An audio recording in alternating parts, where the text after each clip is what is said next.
Despois de 3 derrotas en postos de descenso, o Racing de Ferrol non tiña marxe de erro ante a súa afección e fronte ao penúltimo clasificado. A Malata non permitía excusas e o equipo saiu tentando impoñer a súa presuposta superioridade fronte ao filial do Valladolid.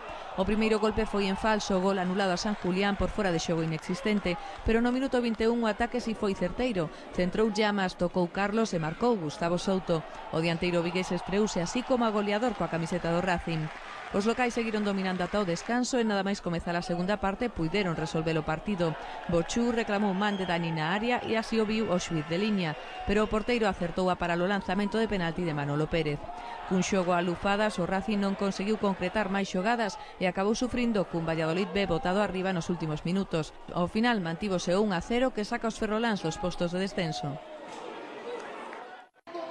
O Pontevedra perdeu o derbi co Celta B, pero tamén a 2 xogadores, Yuri e Saizar, que tiveron que abandonar o terreo de xogo mancados. A lesión do porteiro granate tivo lugar o cuarto de hora nesta acción con Dani Gail e a do brasileiro aos 35 minutos. O filial celeste era o dono do balón e tamén das ocasións, mentres o Pontevedra corría demasiado atmosférico e só alcanzaba puntualmente o último terzo do campo. Tan só un intento de apertura de Danilson e a intención de Xavi Moré poñían a proba a integridade defensiva olívica.